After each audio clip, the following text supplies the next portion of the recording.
it's a big deal to all of y'all. It ain't a big deal to me. And the reason why it's not a big deal to me is because I expect the circumstances to be exactly what they are. I expect somehow, some way.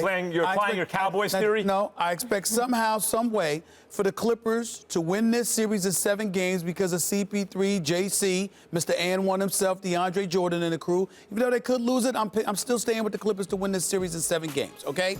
And then they go home in the second round against the Warriors. That's exactly what I anticipated will happen, whether Blake Griffin was on the court. It happens every year? Even if Blake Griffin was on the court. So that's exactly what I anticipate now. It's not about what happens every year. It's about who they are. And what I mean by who they are is in terms of talent. Blake Griffin is a dude that's going to give you 20-plus a night, going to give you 8 to 10 rebounds a game. He's going to show up for 3.5 quarters. And when it counts, you're not going to find him, in my estimation. That's how I view Blake Griffin. Ultimately, it will become the CP3 show. And the way I look at it, I just say to myself, Blake Griffin should have been gone. Blake Griffin is an individual that needs to be somewhere else. It's not because he's a scrub. He's a star. It's not because he can't play. He can play.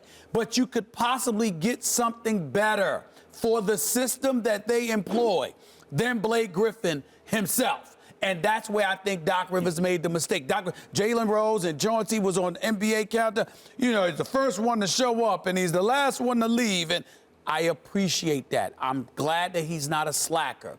But I'm talking performance. When I'm looking for Blake Griffin, and Chauncey Billups damn well knows when he was looking for Blake Griffin, it was hard to find in key pivotal moments.